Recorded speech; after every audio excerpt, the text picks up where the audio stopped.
Chapter 2 की theory का last statement है object remains at rest. Object remains at rest. Are moving with. Object remains at rest. Are moving with uniform velocity. Object या तो rest या उसकी velocity uniform under action of maximum number of forces under action of maximum number of forces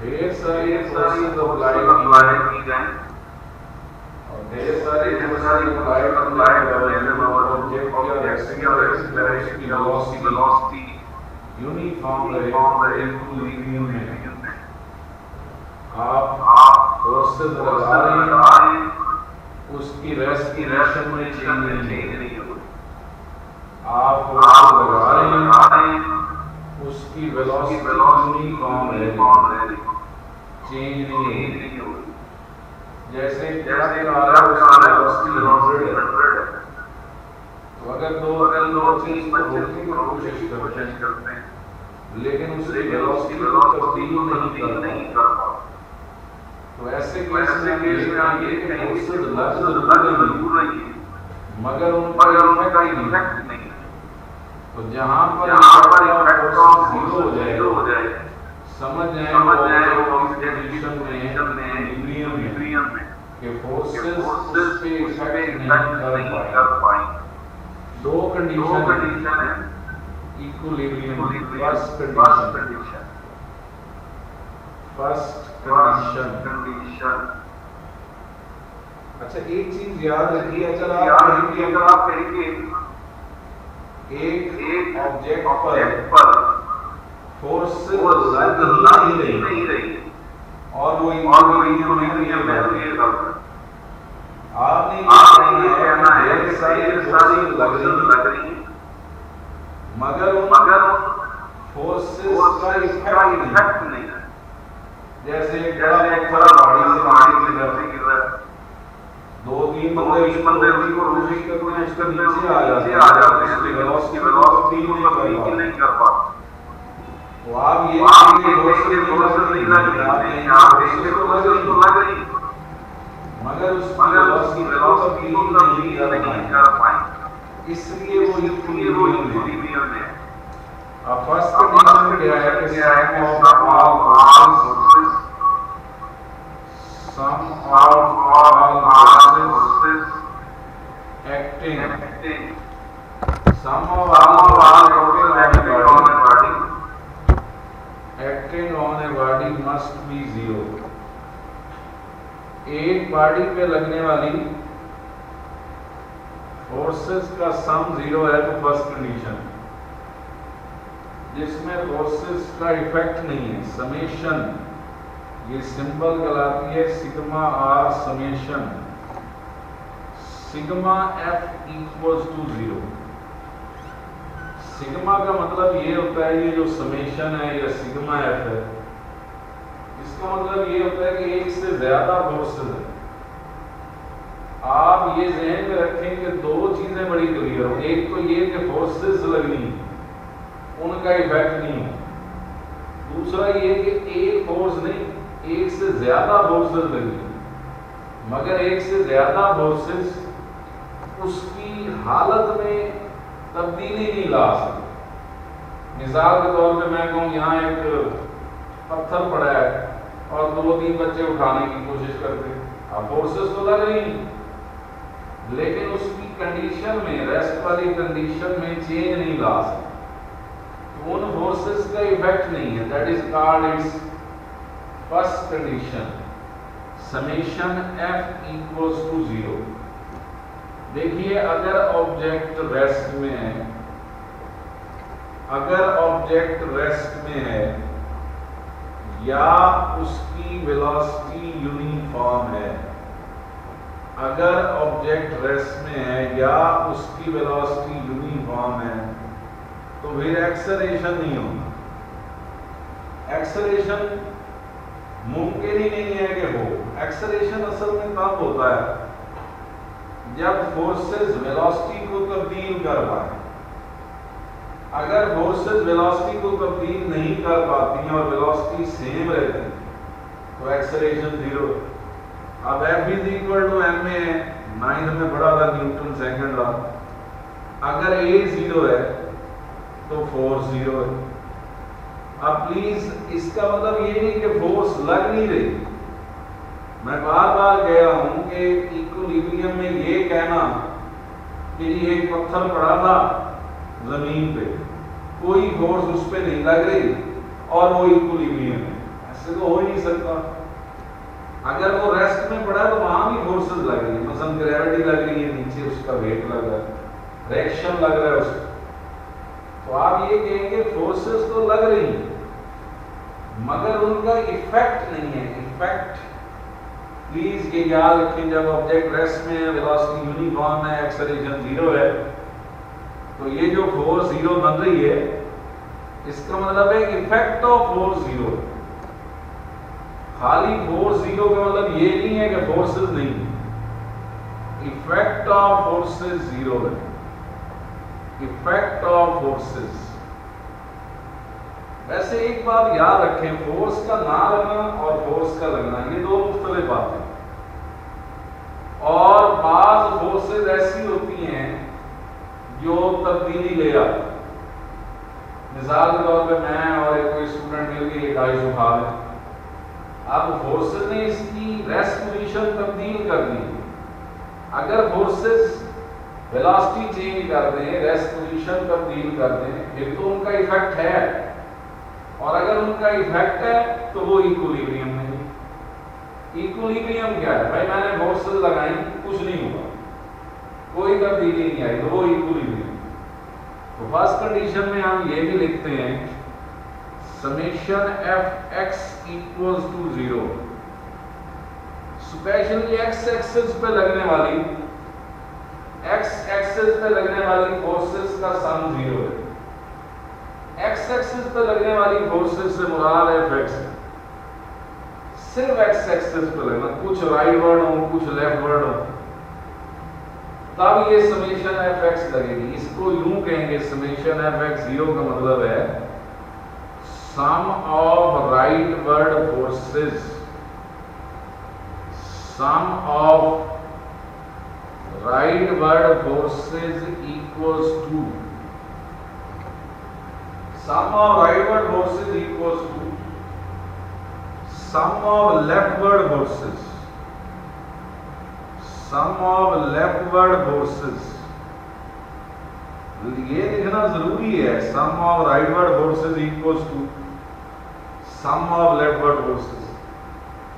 अच्छा, इसमें एक चीज ध्यान में रखें समेशन Fx में, अगर मैं कहूं सारी राइटवर्ड फोर्सेस हैं, ये नहीं लगेगी। सारी लेफ्टवर्ड फोर्सेस हैं, ये नहीं लगेगी। या मैं कहूं एक फोर्स है, फिर भी ये नहीं लगेगी। समेशन है, समेशन का मतलब है ढेर सारी फोर्सेस है। ढेर सारी फोर्सेस का मतलब ये है कि कुछ राइटवर्ड और कुछ लेफ्टवर्ड होनी चाहिए। मिसाल के तौर पे ये फील्ड बनाएं, आप कहें ये सेंटर हुआ है, यहाँ एक फोर्स लग रही है F1, यहाँ दूसरी फोर्स लग रही है F2, यहां एक फोर्स लग रही है F3। तो आप देखें कि दो राइट वर्ड है और एक लेफ्ट वर्ड है, तो कम से कम एक राइट वर्ड और एक लेफ्ट वर्ड होनी चाहिए, कम से कम। ज्यादा तो इतनी मर्जी बना दें, इन्फिनिट बना दें। तो आप इसे यूं लिखेंगे F1 प्लस F2 बराबर है F3। क्या लिखा आपने? आपने राइट वर्ड का सम एक तरफ लिखा इक्वल्स टू लेफ्ट वर्ड, तो एक तरफ राइट वर्ड फोर्सेस, दूसरी तरफ लेफ्ट वर्ड फोर्सेस, तभी बना F1 प्लस F2 बराबर है F3। इसी तरह फर्स्ट कंडीशन के अंदर summation F Y equals to 0 भी आता है। वाई एक्सिस पे लगने वाली फोर्सेस का सम 0। अगर एक्स एक्सिस पे लगने वाली फोर्सेस का सम 0 था तो उनमें कुछ राइटवर्ड थी, कुछ लेफ्टवर्ड थी। अगर वाई एक्सिस पे लगने वाली फोर्सेस का सम 0 है तो कुछ अपवर्ड होंगी, कुछ डाउनवर्ड होंगी। इसलिए यहां लिखेंगे sum of upward forces, sum of upward forces equals to sum of downward forces, sum of upward forces equals to sum of downward forces. अगर आप बोलते हैं सारी अपवर्ड है वो गलत है, अगर आप बोलते हैं सारी डाउनवर्ड है वो भी गलत है। कम से कम एक अपवर्ड और एक डाउनवर्ड होनी चाहिए। यूं बना दें, आप कहेंगे F1 और F2 ये अपवर्ड है और F3 डाउनवर्ड है ये। तो आप इसको किस तरह लिखेंगे? दो अपवर्ड का सम इक्वल आएगा डाउनवर्ड के, यानी F1 प्लस F2 बराबर है F3 के।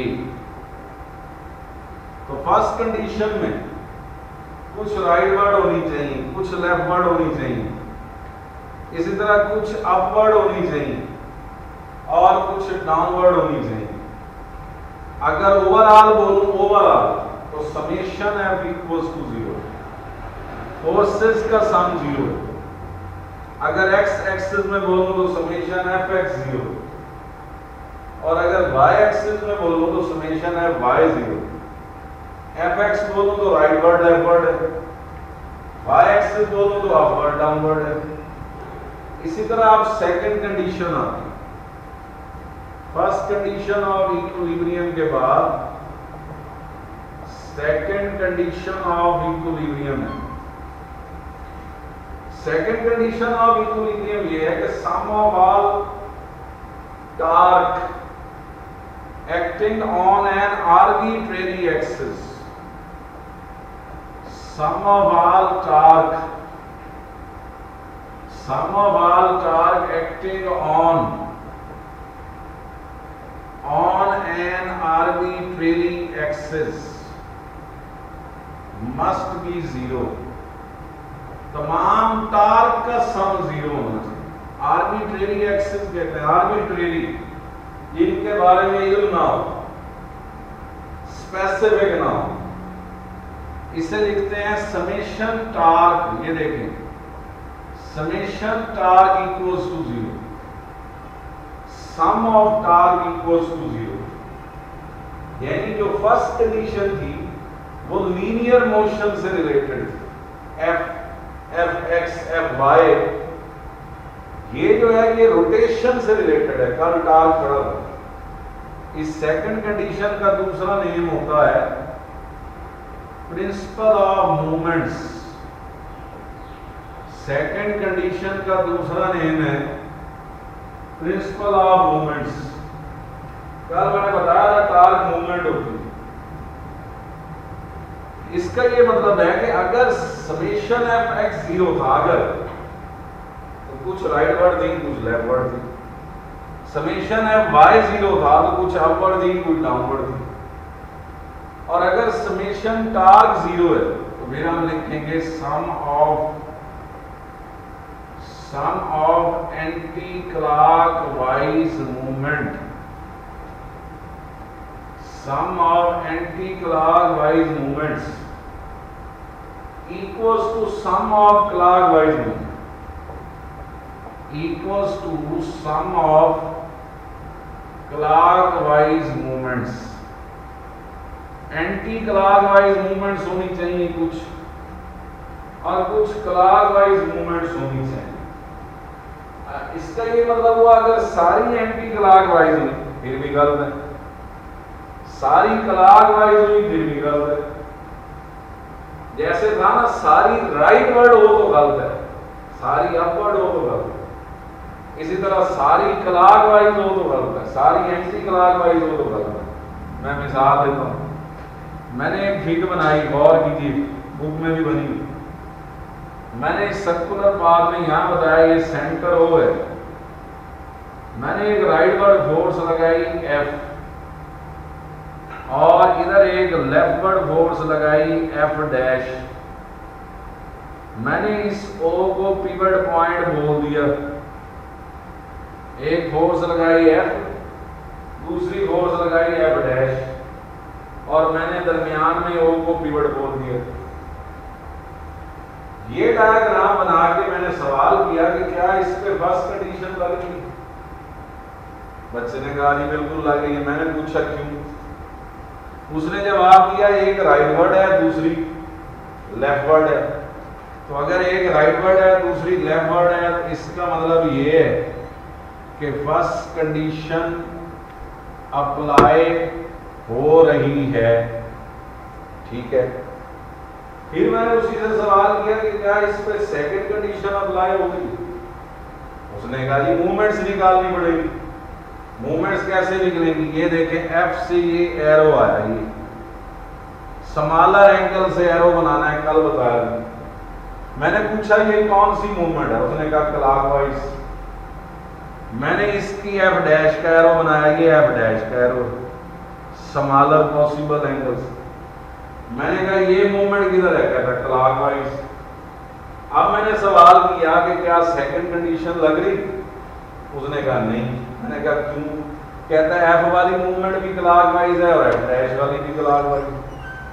तो सेकंड कब लगनी है? जब एक क्लॉकवाइज हो और दूसरी। इसलिए यहां लिखा फर्स्ट कंडीशन तो अप्लाई हो रही है, but no second condition apply. First condition तो अप्लाई हो रही है, लेकिन सेकंड कंडीशन अप्लाई नहीं हो रही। अब बात आगे बढ़ाई, मैंने इस फिगर को यूं बना दिया।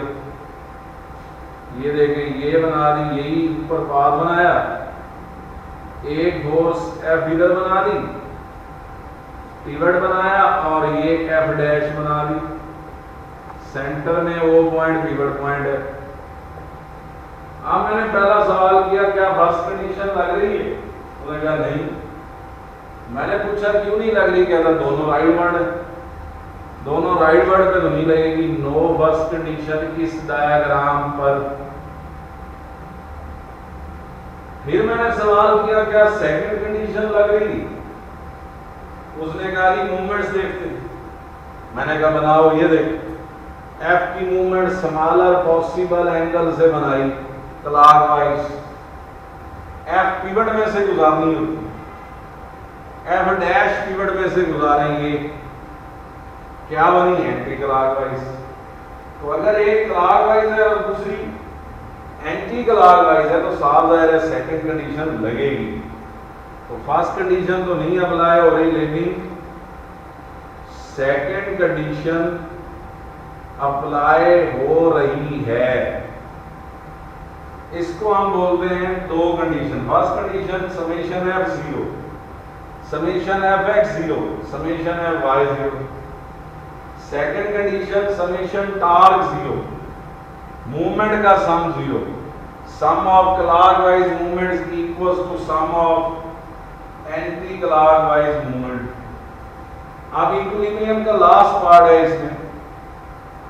उस लास्ट पार्ट में आती है इसकी types of equilibrium. Types of equilibrium में 4 टाइप्स का जिक्र है। यहां लिख दी टाइप्स ऑफ इक्विलिब्रियम। 4 टाइप्स का जिक्र है। Number 1,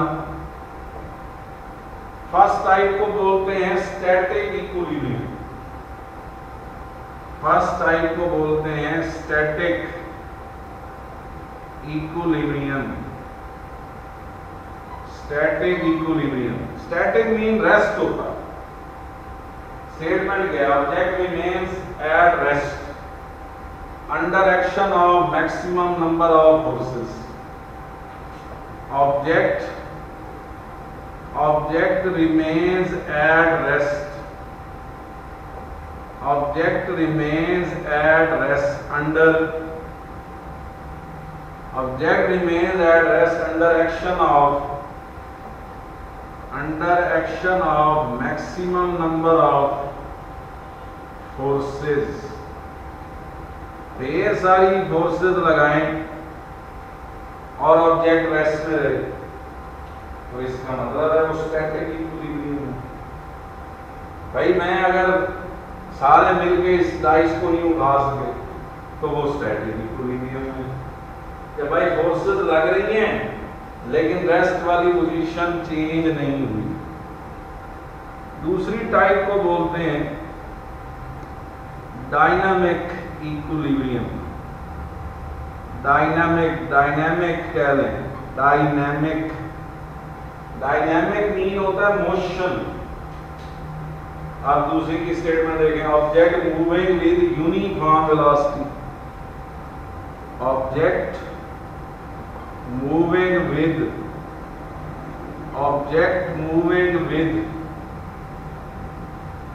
uniform velocity. Object moving with uniform velocity under action of maximum number of forces। Under action of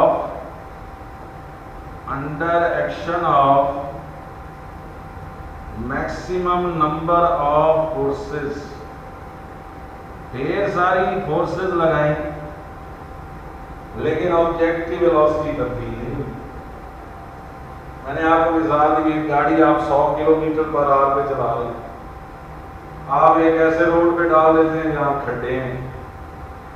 अब हर जो सुराख है या होल है वो उस पे एक फोर्स लगाए, लेकिन अगर 100 तब्दील नहीं होती और वो तेजी से जा रही है तो उन फोर्सेस ने उसकी वेलोसिटी तब्दील नहीं, उन अपोजिंग फोर्सेस ने उसकी वेलोसिटी चेंज नहीं।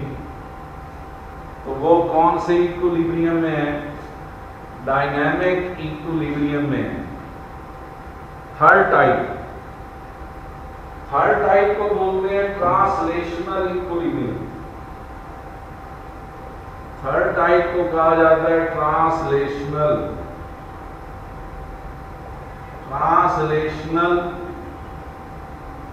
इक्विलिब्रियम। ट्रांसलेशनल का मतलब होता है लीनियर, स्ट्रेट लाइन। बड़ी आसान सी बात हम यहां करेंगे, ऐसा इक्विलिब्रियम जिसमें फर्स्ट कंडीशन अप्लाई होती है। ऐसा इक्विलिब्रियम जिसमें फर्स्ट कंडीशन अप्लाई होती है।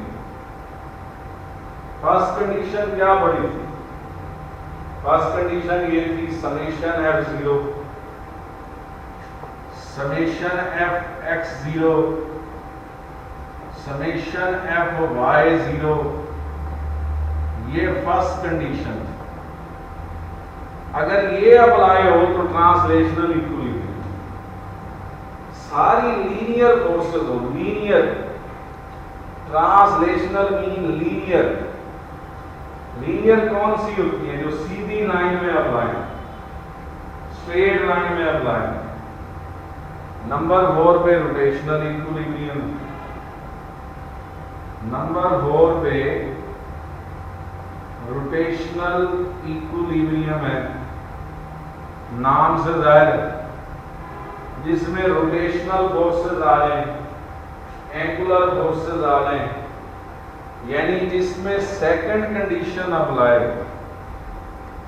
जिस इक्विलिब्रियम में सेकंड कंडीशन अप्लाई हो, जिसमें आए कि sum of clockwise movement equal है sum of anti clockwise movement, summation torque equals to 0, sum of movements equals to 0। तो जिस पे रोटेशन का इफेक्ट ना हो वो बेटा रोटेशनल इक्विलिब्रियम। मिसाल, पंखा घूम रहा है, टॉर्क तो लग रहा है पर उसका इफेक्ट कोई नहीं, घूम रहा है इफेक्ट कोई नहीं। क्यों? या तो उसकी वेलोसिटी तब्दील हो घूमते हुए, वो कैसे? मैं स्लो करूं तेज करूं, मैं स्लो करूं तेज करूं, मैं स्लो करूं तेज करूं, बार बार डिमर चेंज करूं। फिर क्या होगा, तेज होगा स्लो होगा, तेज होगा स्लो होगा। अब टार्क का इफेक्ट है, अगर टार्क का इफेक्ट है तो कोई इक्विलिब्रियम नहीं है, लेकिन अगर वो एक ही स्पीड में घूम रहा है तो टार्क का इफेक्ट कोई नहीं। टार्क का इफेक्ट नहीं है तो कौन सा इक्विलिब्रियम है, रोटेशन। तो आप देखिए मैंने आपको थ्योरी सारी करा दी है। इस थ्योरी के अंदर जो मेन टॉपिक्स हैं वो याद रखिए। सबसे पहले जो मुझे नजर आता है वो टार्क 1, इक्विलिब्रियम 2 जो आज पढ़ा, scalar product 3, vector product 4, addition of vectors by rectangular components 5। ये 5 मेन थ्योरी सवाल, 12 हमने शॉर्ट आंसर किए, 13वां शुरू करते हैं। 2.13 थ्योरी पूरी हो गई। तो टेस्ट वगैरह लेते हैं, कोई टेस्ट कोई है पूछिए, असाइनमेंट या टेस्ट हो ताकि इन्हें मैं कोई एमसीक्यू वगैरह घर करने के लिए दे सकूं। चले अब जी 2.13 शॉर्ट आंसर है। 2.13 की स्टेटमेंट देखिए, मेरे पास बुक आज है इसलिए मैं खुद बोल रहा हूं। How would the two vectors of same magnitude, मैं यही रुक जाता। How would two vectors of same magnitude, दो वेक्टर्स हैं उनकी मैग्नीट्यूड सेम। मिसाल के तौर पे एक F1 है दूसरा F2 है, ये F के बराबर सेम का मतलब ये जी क्या कह रहे हैं, क्या बोल रहे हैं, दो वेक्टर्स हैं उनकी मैग्नीट्यूड सेम, F1 एक दूसरा F2, F के बराबर उनकी मैग्नीट्यूड सेम। आगे बढ़ते हैं, कहता है have to be oriented if they were combined to give a resultant equal to vector of same magnitude। जी क्या कह रहे हैं बेटे,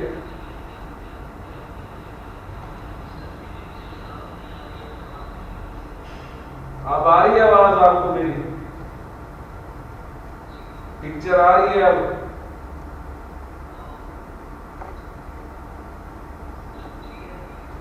क्लियर नहीं है,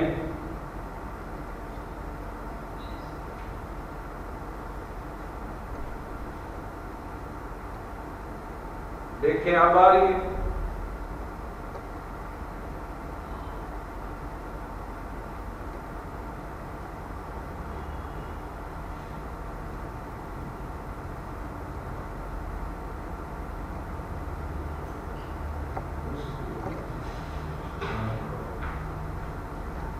एक मिनट वेट करें, वो आता है एडजस्ट करता है बड़े से, फिर करते हैं स्टार्ट।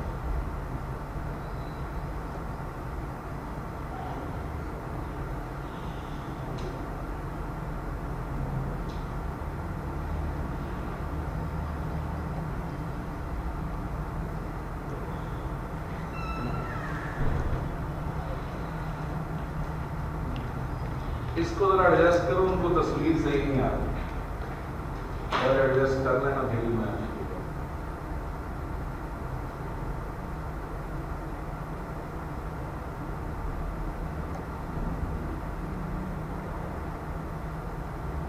अब बेटे आ रही है पिक्चर,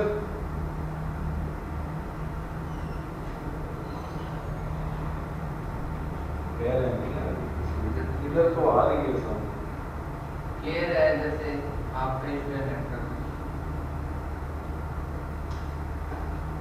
अच्छा अब दो फोर्सेस हैं उनकी मैग्नीट्यूड सेम, एक हमने लिखी F1 दूसरी F2, F के बराबर की क्योंकि उनकी मैग्नीट्यूड सेम। अब वो कहते हैं जो इनका रिजल्टेंट है, गौर से पढ़ें, उसकी मैग्नीट्यूड भी इनके बराबर है। अगर इनका रिजल्टेंट R है तो मैं लिखूंगा F1 F2 R, ये सारे F के बराबर। फिर सुने, पहली फोर्स F1, दूसरी F2 और उनका रिजल्टेंट R, सबकी मैग्नीट्यूड F के बराबर कर, सेम कर। अब सवाल ये था, how would the two forces oriented. Oriented कहते हैं कि दोनों फोर्सेस में एंगल क्या है। ओरिएंटेड, ओरिएंटेशन, इसका असल मतलब होता है direction. Orientation, direction, angle theta. तो आपने दोनों फोर्सेस में थीटा मालूम करना है। फिर सुनने, सवाल क्या है? सवाल यह है कि दो फोर्सेस हैं, उर्दू में तर्जुमा कर रहा हूं। दो फोर्सेस हैं, एक F1, दूसरी F2, उनकी रिजल्टेंट R है और ये तीनों मैग्नीट्यूड में बराबर है। F1 है, F2 है, R है, तीनों मैग्नीट्यूड में बराबर है। कभी तीनों को F लिख दो, तीनों को 1 लिख दो, तीनों को 2 लिख दो, तीनों को 3 लिख दो, तीनों की मैग्नीट्यूड बराबर होनी चाहिए। फिर उसने पूछा उन दो फोर्सेस में ओरिएंटेशन क्या है, एंगल क्या है, थीटा क्या है। फार्मूला हमने पढ़ा था, R square equals to A square plus B square plus 2ab cos theta. R square equals to, R resultant है, ए पहले फोर्स को कह लेंगी, दूसरी 2ab cos थीटा। यानी अगर मैंने F1 F2 और R बोला है तो ये बनेगा formula R square equals to A की जगह F1 स्क्वायर प्लस बी की जगह F2 square plus 2ab 2F1 F2 cos theta. R square resultant, F1 square पहली फोर्स, F2 स्क्वायर दूसरी force, 2F1 F2 cos theta. ये तो formula है।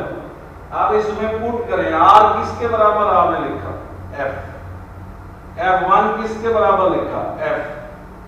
F2 किसके बराबर लिखा? F। तो R की जगह F स्क्वायर, F1 की जगह F स्क्वायर, F2 की जगह F स्क्वायर, सारों को F बनाया, तीनों, A को, B को, R, F1 को, F2 को, R प्लस 2F1 यानी F, साथ F2 ये भी F cos थीटा।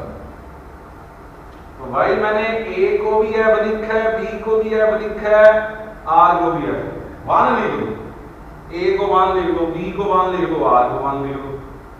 होना ये चाहिए तीनों की मैग्नीट्यूड से, किन तीनों की? A की, B की, R की। आप देखिए मैंने सारा F स्क्वायर बना लिया, ये बना F स्क्वायर बराबर है, ये बना F square plus F square, ये भी 2F square cos theta, F into F, F square है ना, 2F square cos theta. F square इधर से कॉमन ले लीजिए, इस तरफ F स्क्वायर, इधर F स्क्वायर कॉमन ले लिया, F स्क्वायर कॉमन लिया, ये बना 1 plus 1 plus 2 cos theta, 1 plus 1 plus 2 cos theta. गौर करें कि F स्क्वायर और F स्क्वायर कट गए। फिर इधर रहा 1, उधर क्या है? 1 plus 1 2 plus 2 cos theta, 1 plus 1 2 plus 2 cos theta. 2 common ले लें, 1 बराबर है 2 कॉमन लिया 1 प्लस cos थीटा, 2 कॉमन लिया 1 प्लस cos थीटा। निकालना आपने थीटा है, अब आप देखें ये 2 मल्टीप्लाई हो रहा है, इधर आकर डिवाइड हो गया 1/2। 1/2 बराबर है 1 प्लस cos थीटा। 1/2 बराबर है 1 प्लस cos थीटा। अब आप 1 को इधर माइनस कर दें तो 1/2 0.5 माइनस 1 बराबर है cos थीटा। 1/2 0.5 माइनस 1 बराबर है cos थीटा। तो cos थीटा बराबर है माइनस 0.5 आया, माइनस 0.5, क्योंकि माइनस 1 में से 0.5 माइनस थीटा निकला। cos इनवर्स माइनस 0.5 तो 120 डिग्री कैलकुलेटर पे आएगा। उसने पूछा था उन दो फोर्सेस में एंगल क्या होगा, 120 डिग्री। फिर देख लो, r की जगह f स्क्वायर, a की जगह f स्क्वायर, b की जगह f स्क्वायर, 2a की जगह f, b की जगह f, 2f स्क्वायर, सारा f स्क्वायर हो। इधर से f स्क्वायर कॉमन लिया 1 प्लस 2 cos थीटा, ये f स्क्वायर और f स्क्वायर कट गए। इधर 1 रह गया, उधर 2 प्लस 2 cos थीटा, 2 कॉमन लिया 1 प्लस cos थीटा, ये 2 कॉमन है, इधर आगे डिवाइड हो गया 1/2 बराबर है 1 प्लस cos थीटा। 1/2 0.5 वो 1 प्लस हो रहा है, इधर आगे माइनस cos थीटा, माइनस 1 में से 0.5 निकालें माइनस 0.5 और थीटा बराबर है cos इनवर्स माइनस 0.5 120 डिग्री बनेगा। ये आज का जो है कोई बात कुछ नहीं है,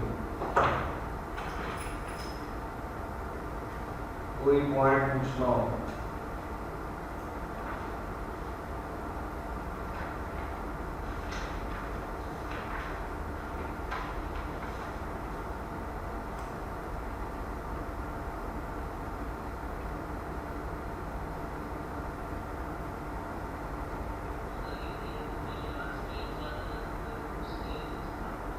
क्या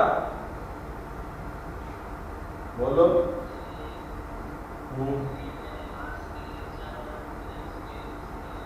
r की जगह मैं f लिखूं तो क्या होगा, r स्क्वायर है ना, तो r की जगह f लिखूं क्या होगा, f स्क्वायर। a स्क्वायर है ना, तो a की जगह f लिखूं f स्क्वायर। b स्क्वायर है तो b की जगह f लिखूं f स्क्वायर।